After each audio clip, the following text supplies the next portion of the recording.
It is Sunday, October 12th. A mass downsizing of the federal government has begun. The Reaper, the Hatchet Man, Russ Vought, handing out the pink slips, the RIFs, to thousands of federal bureaucrats this weekend. Dems caught in this lose-lose scenario. Also, sanctuary state governors capitulating, suddenly agreeing to remove these stand-down orders on local law enforcement regarding ICE. What just happened? We'll show you. And all Israeli hostages, remaining hostages, coming home tomorrow. The president flying to the Middle East today to be there for the handoff. So much happening. How many permanent jobs are you talking about? Well, I can tell you, I'll be able to tell you that in 4 or 5 days if this keeps going on.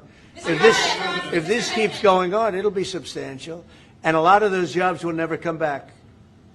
But you're going to have a lot closer to a balanced budget, actually. Mass layoffs begin across the federal government due to the shutdown. Democrats reportedly shocked that Trump called their bluff. Dems privately telling reporters that Trump wouldn't pull the trigger on permanent government layoffs during the shutdown, thinking if he did that, it would give them, the Democrats, the upper hand in the messaging war on who's to blame. Well, to their utter befuddlement, Trump delivering on his promise, his mass purge of federal worker promise, beginning on Friday, 2 days ago. More than 4,100 full-time people permanently laid off. President Trump warning Democrats, this isn't over. We've only just begun. Russell Vought said the reductions in force have begun related to this shutdown. How many layoffs have you authorized for this first round, and from which agencies? And it'll be Democrat-oriented because we figure, they started this thing, so they should be Democrat-oriented. It'll be a lot, and we'll announce the numbers over the next couple of days, but it'll be a lot of people, all because of the Democrats. I mean, they want to give $1.5 trillion to people that came into the country illegally. More important than that, because we all have a big heart. We want people to be taken care of, but we have 0 people coming in. You know that, Glenn, right? That's a pretty impressive number, even for a successful governor. But we've had for the last 4 months 0 people coming in illegally. They're coming in, but they're coming in legally. They're coming in through a process that's really a really good process right now, because we want people to come in, but they have to come in legally. Russ Vought, director of OMB, one tough as nails SOB, posting on X Friday, the RAFs have begun, referring to reduction in force plans aimed at reducing the size of government.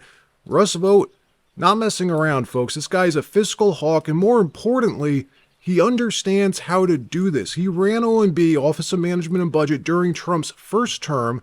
Trump liked him so much, he hired him back a second time, and the reason is because there's a handful of jobs in government that the president relies on more than most, more than almost all of his cabinet appointees. One of those positions, obviously the attorney general, probably the most important and dangerous position for any president. And second, likely OMB director, because presidents can use OMB to tame, to wrestle control back from the administrative state. If one of your cabinet secretaries, like CIA director or FBI director or whoever, isn't doing what you asked or is making your life difficult, OMB can force them to fall back in line. They can instantly cut off funding, pause the money train to that department or agency or program. So it's critical that Trump have somebody trustworthy and smart in that job, and he does. Russ Vought is the guy, and he is using him correctly to wield presidential power, exerting massive pressure on Democrats to reopen the government. Those 4,000 employees that Vought just laid off weren't random employees. They were specifically chosen to inflict maximum pressure on Democrats. So what we're doing is, as these different groups come due, we're going to make a determination. Do we want them or not? And I must tell you, a lot of them happen to be Democrat-oriented. These are people that the Democrats wanted that in many cases were not appropriate. We fought them at the time, and it was ultimately signed in. And some of these people, these are largely people that the Democrats want Many of them will be fired. Yes, please. Now, in the midst of this, President Trump ordering the Pentagon yesterday to redirect available funds to ensure over 1.3 million U.S. troops receive their paychecks on time on Wednesday. Payday for the troops is on October 15th. Democrats were betting on Trump folding before that. Well, Trump's just taken that lever away from them, telling Chuck Schumer, "You were outsmarted once again." Chuck Schumer recently said every day gets better during their radical left shutdown. I disagree, President Trump says. If nothing is done because of leader Chuck Schumer and the Democrats, our brave troops will miss the paychecks they are rightfully due on the 15th. That is why I am using my authority as Commander-in-Chief to direct our Secretary of War, Pete Hegseth, to use all available funds to get our troops paid on October 15th. We have identified funds to do this, and Secretary Hegseth will use them to pay our troops. I will not allow the Democrats to hold our military and the entire security of our nation hostage with their dangerous government shutdown. The radical left Dems should open the government, and then we can work together to address health care and many other things that they want to destroy. Thank you for your attention to this matter. In another story, the battle to rein in the domestic terror group Antifa has just entered its next stage. Blue sanctuary state governors finally capitulating, surprisingly ordering local law enforcement in Portland and Chicago to begin helping ICE protect federal property and work with them to arrest these dangerous illegal criminals. Illinois State Police now helping ICE and Border Patrol, arresting 15 people outside the ICE facility in Broadview, Illinois yesterday. I wonder why. What changed? Governor Pritzker reversed his decision suddenly. I saw a guy in a Smoky Bear back there. I believe that is state police.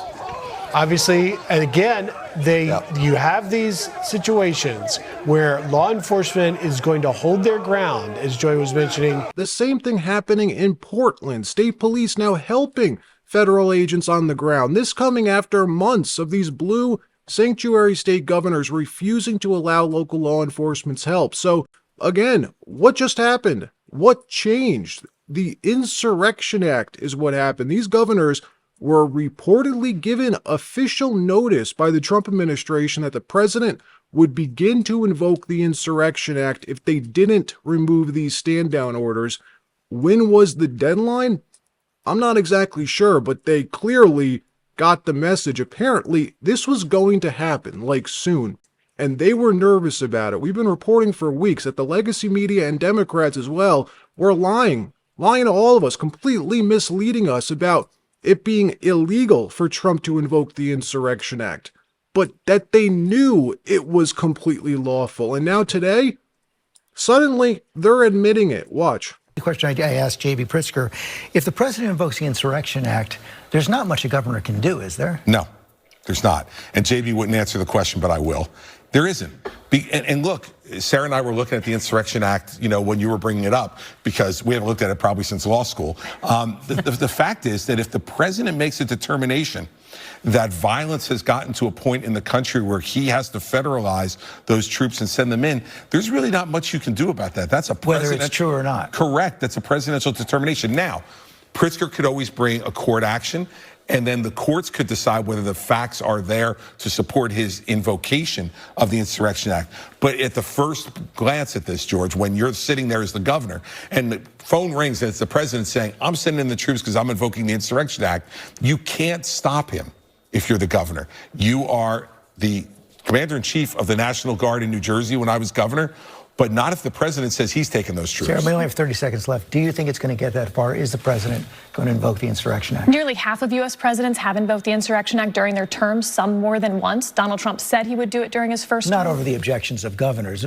Absolutely. Think about Eisenhower and Little Rock. It was absolutely over the objection of the governor to desegregate the schools. The Insurrection Act, for years, lawyers have been saying this is far too broad. They warned about it at the beginning of the Biden administration. This is the time to change the Insurrection Act. We missed the opportunity then, and here we are. Yep. Thank you all. Up next, report on how legal migrant farm workers are being impacted by the Trump administration's deportation agenda. Will this change the situation on the ground? I think so. This is what Trump wanted from the start. He wanted local law enforcement's help to round these people up, to share intel between local and federal law enforcement, to not only make these deportations easier, but to also break these NGO-funded groups like Antifa, who are making it extremely dangerous for ICE and Border Patrol to do their jobs. These governors like Pritzker and Kotek doing this, they believe it will help their case should Trump still move forward and invoke the Insurrection Act, that it will help their case in court to try and block the use of that law. They can tell the judge, look, we are allowing local law enforcement to help them. Everything is fine in our cities. We shall see. In another story, President Trump arriving to Israel, preparing to greet the remaining Israeli hostages tomorrow. Democrat John Fetterman saying he is shocked that all Democrats aren't celebrating President Trump freeing the hostages in Gaza and ending this war, admitting his party is different today than they once were. Watch what he said. Absolute elation. I mean, how can we all celebrate this thing? I mean, you've had human beings held underground for over 2 years and tortured and beaten and starved, forced to dig their own graves and things. Now they can finally come back home. And now everyone should be celebrating these things. And clearly the Palestinians are, and people in Israel are too. And now there are people in our nation, some of those aren't really celebrating or even acknowledging a thing. And that's part of the truth there too. It really was never about peace. It was more about an anti-Israel agenda. And now, why can't we all, whatever where you are politically, this is a huge development, and this terrible, awful war is going to come to an end. And now you can rebuild Gaza, and these families are now reunited. That's a big thing, and it's a strange time if you can't celebrate this. Yeah, and I saw your tweet, congratulating President Trump on this incredible moment in time. It really is a head scratcher, as you see some people just refusing to acknowledge what an incredible moment this is after this 2 years. I agree. It's like I even said that in my tweet. It's like, yeah, our party's different, but this is a big, huge win for peace in this world, and it's entirely appropriate to do that. And if you're not willing to acknowledge that, you're ironically pointing out the absurdity and making it more personal when we can't all celebrate this peace after this awful war after 2 years. Yes. Look, this is probably the largest diplomatic victory for any American president in decades, since probably Reagan ending the Cold War. Whether some Democrats refuse to give the president credit is really immaterial at this point. There is now this shared consensus, a shared reality between the majority of the world that this is a historic accomplishment and that President Trump deserves credit for it. I want to start with the Middle East, the remaining hostages. We could see them coming back, hopefully, within the next 24 hours to Israel. Aid trucks are already headed into Gaza. How much credit does President Trump deserve for this deal? I think he should get a lot of credit. I mean, this was his deal. He worked this out. He sent Steve Witkoff and Jared Kushner, over to negotiate this, and so far has gone well. Hopefully the hostages get released here. Might not be within 24 hours, but certainly I think by Monday. And that's progress. Let me know what you think about this. The people who are still crying foul that this isn't the perfect deal, would those people ever be happy? Do they know what the word deal means? Let me know what you think. All right, that wraps up this episode. Like, subscribe. We'll see you next time.